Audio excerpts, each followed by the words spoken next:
تو لیکن بیچ میں کل جو کمشنر صاحب نے، جو کمشنر راولپنڈی نے بیان دے دیا کہ نیا کٹا کھول گیا، نیا پنڈورا باکس کھول گیا، یہ صورتحال اس سے بڑی چینج ہو گئی. کل سپریم کورٹ میں یہ کیس بھی لگا ہوا ہے. اب سپریم کورٹ اس کو کس طرح سے جج کرتی ہے، کس طرح سے معاملے کو دیکھتی ہے، سب کی نظر تو اس پر ہے. تو حکومت سازی کا معاملہ تو پیچھے چلا گیا. تو یہ جو نیا کٹا کھولا ہے، جو کمشنر صاحب نے کہا ہے کہ جناب عالی ٹھپے لگے اور راولپنڈی ڈویژن میں تقریباً 50 ہزار ووٹ ڈال کے ہم نے جتوایا اور آئے مجھے پھانسی دے دی، یہ کیا معاملہ ہے؟ اس پہ اگرچہ چیف جسٹس قاضی فائد عیسیٰ نے غیر اس میں گفتگو کی ہے. انہوں نے کہا کہ جناب مجھے خواہ انوالو کر دیا ہے، میں جس کا دل چاہتا ہے جس پہ الزام لگا دیتا ہے. لیکن الزام لگانے کے ساتھ ضروری تو یہ بھی ہے کہ آپ کے پاس کوئی ثبوت ہو، کوئی ٹھوس ثبوت آپ کے پاس ہو. تو آپ بات بھی کیجیے، ثبوت آپ کوئی نہیں دے رہے اور الزام لگا رہے. تو امپورٹنٹ زیادہ بات یہ، سب کی نظریں اس بات پہ لگی ہوئی ہیں کہ سپریم کورٹ میں اس پیشی میں دیکھا جائے گا اس معاملے کو، تو کیا اس حوالے سے سپریم کورٹ ریمارکس دیتی ہے، کیا فیصلہ کرتی ہے، یہ بڑا اہم ہے.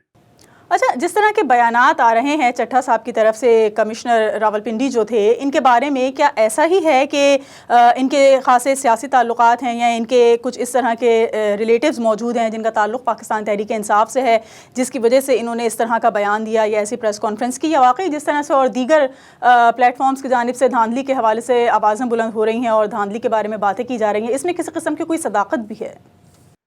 دیکھیے، یہ میرے خیال میں اگر چٹر صاحب کی کوئی تعلقات ہیں، بیوروکریٹس کے تعلقات تو ہوتے ہیں. ان کے بچوں کی شادیوں میں تمام سیاستدان بیسی پارٹی کے تفریق کے آتے ہیں اور یہ بھی سب کی شادیوں میں جاتے ہیں. تعلقات کا لیول ہوتا ہے، تو ہلکا بابا تو کوئی بھی ہو سکتا ہے. یہ میرے خیال میں کوئی اتنی بڑی وجہ نہیں ہے کہ فلانی کے تعلقات ہیں اور یہ فلانی کے انفلوئنس میں آ گیا، ایسا نہیں ہے. پی ٹی آئی کے دیکھ لیجیے، Asad Umar P T I میں تھے اور ان کا پوسٹر بوائے تھے، اور ان کے بھائی مسلم لیگ نون میں تھے اور سندھ کے گورنر تھے. لیکن دونوں بھائی اپنی اپنی پارٹی کے ساتھ چل رہے تھے. تو یہ میرے خیال میں ایسی بڑی وجہ نہیں ہے. لیکن بات یہ ہے کہ انہوں نے جس بے خوفی کا بیان دیا، اس کی داد بنتی ہے، اس کی تحسین بنتی ہے. لیکن اس سے وہ سوالات جو کھڑے ہوئے ہیں ان کی شدت کم نہیں ہوتی.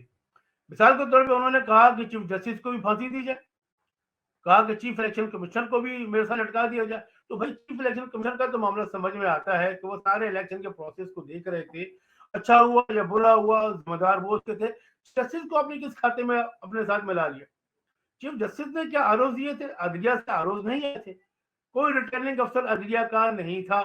ڈپٹی آر او وہ بھی نہیں تھے. تو عدلیہ کو اپنے کس کھاتے میں ملا لیا؟ یہ جو انہوں نے کہا کہ چیف جسٹس بھی اس معاملے میں شریک تھے، یہ بات ہمیں سمجھ میں نہیں آئی کہ انہیں رگڑنے کی ضرورت کیا تھی. جسٹس نے پھر یہی بات کہی کہ جناب ہمارا کیا معاملہ، ہمارا کیا لینا اور دینا. تو انہوں نے کوئی ثبوت پیش نہیں کیا. بس ان کا کہہ دینا کافی تو نہیں ہے نا کہ جب میں نے کہہ دیا اور اس بے خوفی سے بات کر رہا ہے کہ جناب علی مجھے پھانسی دے دے اور ایسا ایسا ہوا. لیکن کچھ شاید تو بیان کرے. آپ نے ایک لمبی پریس کانفرنس کر لی، اس پریس کانفرنس میں آپ نے یہ بتا دیا کہ 50 ہزار کی لیڈ دے دی. یہ نہیں بتایا کہ آپ کو انسٹرکشن کون دیتا تھا، کس کے انفلوئنس میں آپ سب کچھ کہتے تھے. اس کا نام لے دیتے. آپ کو جب جان کی پرواہ بھی نہیں ہو تو پھر ڈر کس بات کا تھا؟ آپ نام لے دیتے کہ مجھے فلاں سر فون کرتا، مجھے فلاں شخص سے فون کیا. آپ کے پاس کال آئی ہوں گی، آپ اٹھاتے موبائل فون، یہ صاحب کو دکھا دے کہ یہ دیکھیے یہ ڈیٹا فلاں فلاں نمبر سے کال آئی ہوئی تھی میرے پاس. انہوں نے کچھ نہیں بتایا. تو کھڑے ہو کے اس سے کہہ دینا کہ جناب آئے، تو اس سے بہت سارے جسے کہتے ہیں نا کہ باتوں پہ پھر بیانات میں بڑا جھول ہے کہ یہ سب کچھ ہے. تو بات اتنی واضح نہیں ہے، کلیئر نہیں ہے. کل ان کو بلایا جا سکتا ہے سپریم کورٹ میں. کل جو کیس لگا ہوا ہے الیکشن کے حوالے ہی سے ہے، تو میرے خیال میں انہیں بلایا جا سکتا ہے، ان سے بات ہو سکتی ہے. کہنے کو ایک انکوائری کمیٹی تو بنا دی ہے الیکشن کمیشن نے، رات ہی کو فارم ہوئی ہے اور کہا کہ 3 دن کے اندر ہم اس کی انکوائری کر کے رپورٹ مانگی. اب دیکھیں کیا صورتحال بنتی ہے. لیکن میرے بات کچھ شاید انہوں نے دیے نہیں ہے، تو ان کے بیان کو اتنا سیریس نہیں لیا جاتا. ظاہر کچھ بات، ورنہ میں یہ کہوں کہ جناب ایسے اور ایسے ہے، اس بندے کو پھانسی چڑھا دو، تو اس کو تو پھانسی نہیں چڑھائی جا سکتی. کوئٹہ صاحب، تحریک انصاف کے جو حمایت یافتہ آزاد امیدوار ہیں، یہ تحریک انصاف کا نام کیوں نہیں استعمال کر سکتے وفاق میں حکومت بنانے کے لیے؟ آخر اس کی کیا وجہ ہے؟ الیکشن سے پہلے اگر آپ کو یاد ہوگا، الیکشن سے پہلے جب انتخابی نشانوں کا پارٹیوں کو دیے جا رہے تھے، تو ان سے انتخابی نشان لے لیا گیا. اور انتخابی نشان لیے جانے کی وجہ یہ تھی کہ جو الیکشن کمیشن کے پاس رجسٹر جماتے ہیں، ان کا اپنا ایک معیار ہے اور ساتھ ہی ساتھ کچھ قواعد و ضوابط ان پر لاگو ہوتے ہیں. تو ان پہ جو قواعد و ضوابط لاگو ہوتے ہیں وہ یہ ہے کہ جناب آپ اپنی پارٹی میں انٹرا پارٹی الیکشن کروائیں گے اپنے اس قانون آئین کے مطابق جو آپ نے الیکشن کمیشن میں دے رکھا ہے. اگر آپ ان رولز کو فالو نہیں کرتے اور الیکشن نہیں کرواتے تو ہم آپ کو انتخابات میں شرکت کے لیے آپ کا انتخابی نشان واپس لے سکتے ہیں. تو الیکشن کمیشن نے وہی کیا. انہوں نے ایک الیکشن کروائے. الیکشن کمیشن نے کہا کیا آپ الیکشن کروائیں. انہوں نے الیکشن کروائے. وہ الیکشن کچھ اس قسم کے تھے کہ بس ذرا ہاتھ کھڑا کر لیا اور پشاور میں کہیں پر جمع ہو کر کہا کہ یہ مسٹر گور خان جو ہے یہ جیت گئے. جس پر سوالات اٹھے, جس پر ریزرویشن تھی اور وہ الیکشن نہیں مانے گئے. اس الیکشن نہ ماننے کی صورت میں انہیں جو انتخابی نشان دیا گیا تھا الیکشن میں شرکت کے لیے وہ واپس لے لیا گیا. وہ واپس لینے سے ہوئی ہے کہ یہ اب ایک پارٹی کے طور پہ پی ٹی آئی, کیونکہ پی ٹی آئی کا انتخابی نشان نہیں تھا تو یہ پی ٹی آئی کے امیدواروں کی حیثیت سے الیکشن میں انہوں نے حصہ نہیں لیا.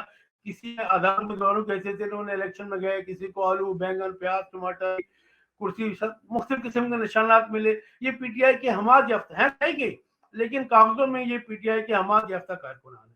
تو یہ تھوڑا سا ٹیکنیکل ایشو آ گیا تھا جس کی وجہ سے یہ الیکشن میں اپنے لے کے نشان پر نہیں گئے. تو ابھی بھی ان کو یہ مسئلہ آ رہا ہے کیونکہ ان کی پارٹی تو الیکشن میں تھی نہیں. تو اب یہ ان کو الیکشن پارٹی فارم کرنے کے لیے کسی دوسری پارٹی میں ضم ہونا پڑے گا. پارلیمنٹیرین میں یہ لوگ ضم ہو رہے ہیں. انہیں کی پارٹی ہے, انہیں کے تشکیل کے لوگوں کی ہے, تو اس میں تو وہ ضم ہو رہے ہیں. اور اس کے بعد وہ کوشش کریں گے کہ ہم لوگ کوئی سیاسی کوششیں کریں, جوڑ توڑ کریں, الیکشن بنے. مرکز میں تو مشکل لگ رہا ہے لیکن کے پی حکومت بن جائے گی. ایک بریک لیں گے اور بریک کے بعد واپس آئیں گے تو کچھ مزید سوالات کے جوابات جانیں گے. ہمارے ساتھ رہیے. ویلکم بیک ناظرین. پروگرام فور سائٹ میں ایک بار پھر آپ کو خوش آمدید کہیں گے. احسان کوہاٹی ہمارے ساتھ موجود ہیں اور ہم کچھ بات چیت کر رہے ہیں پاکستان میں انتخابات کے بعد موجودہ سیاسی صورتحال کے حوالے سے. کوہاٹی صاحب, یہ بتائیے گا کہ دھاندلی کے حوالے سے پاکستانی سیاسی جماعتوں کے ساتھ ساتھ امریکہ کو بھی خاصی تشویش ہے.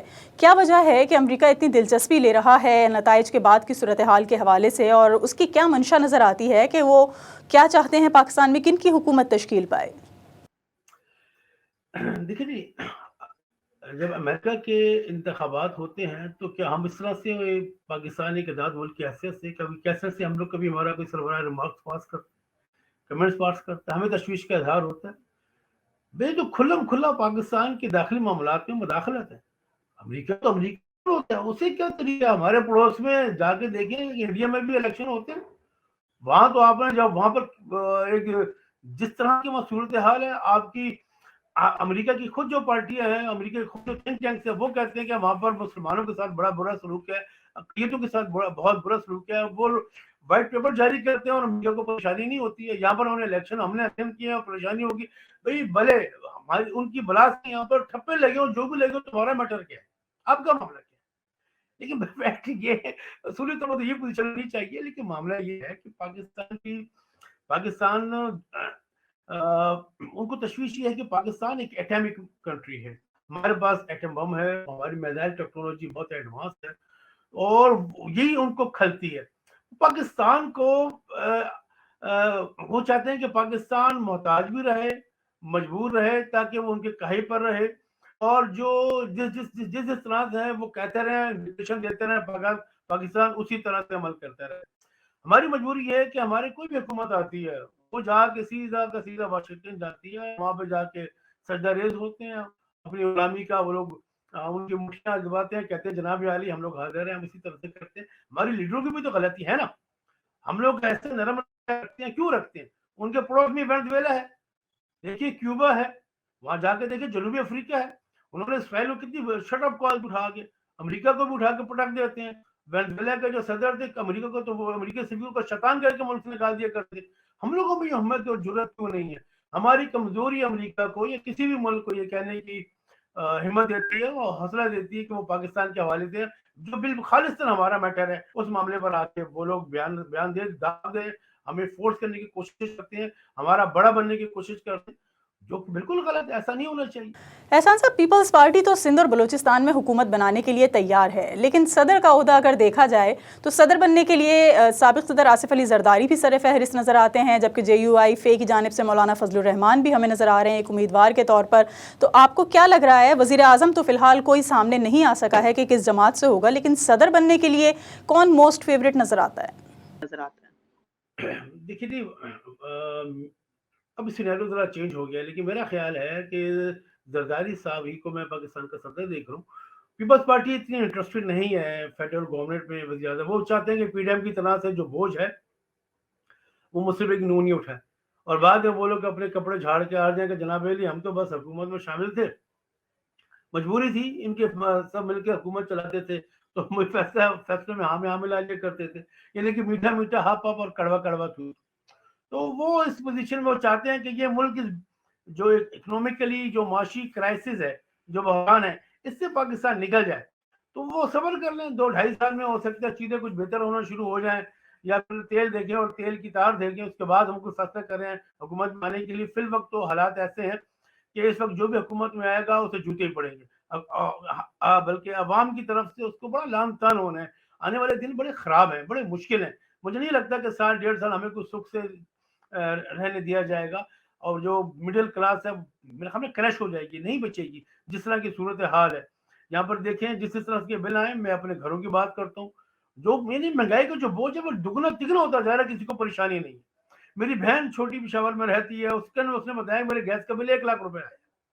ہاؤس پاسبل, کیسے ممکن ہے کہ آپ 1 لاکھ گیس کا بل آ جائے کسی کے گھر میں؟ تو دگنے تگنے ڈبل ٹرپل بل آ رہے ہیں, اور سرد علاقوں میں جہاں کر سردی بھی ہوتی ہے وہاں تو گیس نے انتہا مچا دی. تو یہ صرف ایک سمبل ہے. آنے والے دنوں میں بجلی, گیس اور جو ٹیکسز لگے ہوتے ہیں, اس کے علاوہ کوئی چیز بچ کے رہنی نہیں ہے. تو ہمارا لائف اسٹینڈرڈ بہت بری طرح سے نیچے گر جائے گا, بہت برا ہوگا, اور سارا کا سارا بوجھ آئے گا یہ حکومت پہ آئے گا. تو یہی وجہ ہے کہ پیپلز پارٹی چاہ رہی ہے کہ یہ جو برائی کا بوجھ ہے یہ کوئی اور اٹھا لے. ہمیں وزارت خارجہ مل جائے, ہمیں ہاؤسنگ مل جائے, 2-3 اور اہم وزارتیں مل جائیں جہاں پر اچھا سلسلہ ہوتا ہے اور جہاں کچھ فائدہ بھی ہوتا ہے, جو انسان خرچ کرتا ہے وہ وصول بھی ہو جاتا ہے. تو پیپلز پارٹی کا یہی اسٹریٹجی ہے کہ یہ الیکشن ہم لوگ گیو اپ کر دیتے ہیں, بعد میں دیکھیں گے اگلی باری میں.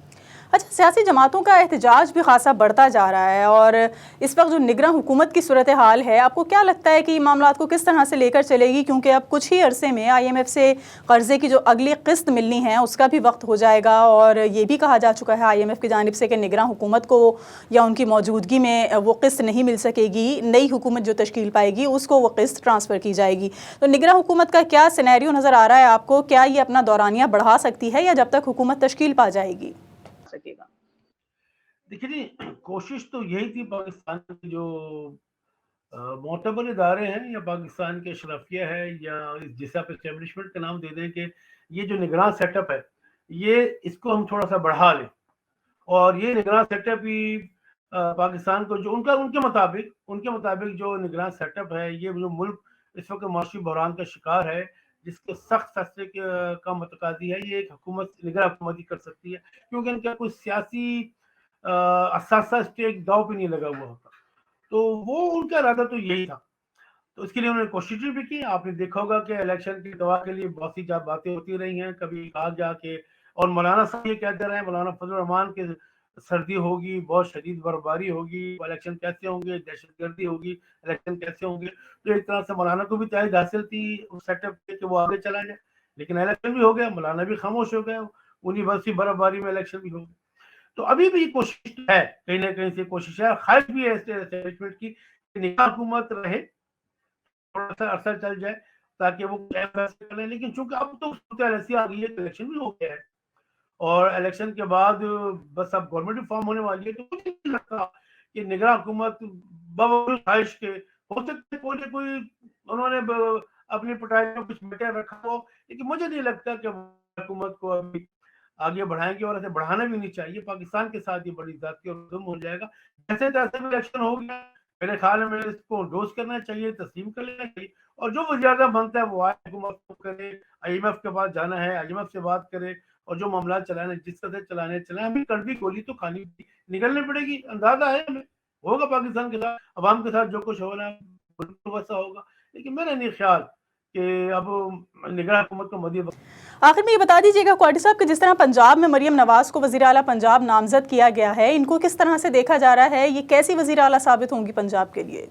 مریم نے ابھی اوتھ نہیں لیا, مریم نے ابھی حلف نہیں اٹھایا, لیکن مریم نے فیصلے کرنے شروع کر دیے ہیں, میٹنگز کرنی شروع کر دی ہیں. مریم نواز بہت ایک سخت گیر حکمران کے طور پر سامنے آئے گی, جیسے کہ ہم دیکھ چکے ہیں, ہمیں اطلاعات بھی ملی ہیں ان کے مزاج کے حوالے سے. اور لیکن انہیں خوش قسمتی ان کی ہے اس کی, کہہ لیجیے کہ پنجاب ایک سمجھے آدھا پاکستان ہے جی, ان کا بجٹ بہت زیادہ ہے، اور پھر پنجاب کی وہ حال نہیں، وہ حال آپ کا جو پاکستان کے دیگر علاقوں کا سندھ کا بلوچستان، تو انہیں بجٹ بھی اچھا ملے گا اور معاملات بھی ٹھیک چلیں گے. وہاں مسلم لیگ نون کو اچھا خاصا ووٹ بینک بھی ہے ان کے ساتھ. لیکن پھر مسئلہ وہ ہے کہ انہیں اپوزیشن بڑی تگڑی ملی ہے، اپوزیشن بڑی تگڑی ملی ہے. اب دیکھنا یہ ہے کہ ان کی جو ساتھی ہیں، جو مسلم لیگ میں بھی گروپ ہے نا جی، نواز شریف گروپ بھی ہے باقاعدہ، نواز شریف کے شہباز شریف بھی ہے.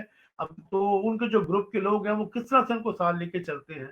انہوں نے اپنے آپ کو گروم تو کیا ہے، ایک سیاسی لیڈر کے طور پہ بڑی اچھی تقریر کر لیتی ہیں، بڑا اگریسو ان کا بیانیہ ہے، لوگ انہیں پسند بھی کرتے ہیں، نوجوانوں کو ایک طبقہ انہیں پسند بھی کرتا ہے.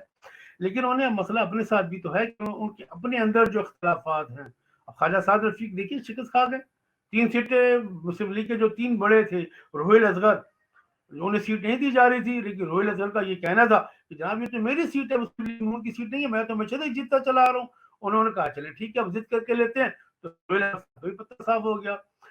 سعد رفیق صاحب بھی ایزی نہیں ہے مریم نواز کے ساتھ چلنے میں، تو ان کو بھی دیکھیے شکست ہو گئی ہے. تو اسی طرح سے پھر ہر سنا اگرچہ مریم نواز کے ہیں، لیکن انہیں سزا کسی اور بات کی دی گئی ہے، کسی اور بات کی، جو نافرمانی کی کہنے سزا دی گئی ہے، یا انہیں کہہ لیں گے زبان درازی کی سزا دی گئی ہے. فرشتے ہوتے ہیں، انہیں برا نہیں کہنا چاہیے نا بھیا، فرشتوں کو کون برا کہتا ہے. تو بہرحال انہیں سزا ملے گی، اب وہ بھی دیکھیں گا باہر ہیں. ہو سکتا ہے کہہ رہے ہیں کہ اب انہیں گورنر بنائیں گے، لیکن چونکہ چنانچہ لیکن کے بعد جو بھی ہوتا ہے وہ پرائورٹی میں نہیں ہوتا، وہ یعنی سیکنڈ ترجیح ہوتا ہے. وہ بات کیا بعد میں دیکھیں. بہت شکریہ کوارٹی صاحب، ہمارے ساتھ موجود تھے پروگرام میں گفتگو کے لیے، اور ہم نے کچھ بات چیت کی پاکستان میں انتخابات کے بعد موجودہ سیاسی صورتحال کے حوالے سے. اکثر سیاسی جماعتیں خاصی برہم نظر آتی ہیں، اور ان کا یہ کہنا ہے کہ الیکشن صاف اور شفاف نہیں ہو سکے ہیں، دھاندلی کا شور مچایا جا رہا ہے. اور اس شور میں دیکھنا یہ ہے کہ اب حکومت کس طرح سے تشکیل پائے گی، کیونکہ کئی روز گزرنے کے باوجود صورتحال اب بھی مبہم نظر آتی ہے. آج کے اس پروگرام کے لیے اتنا ہی. اگلے ہفتے ایک اور موضوع کے ساتھ حاضر ہوں گے. پروگرام ٹیم کے ساتھ سمین نواز کو اجازت دیجیے. اللہ نگہبان.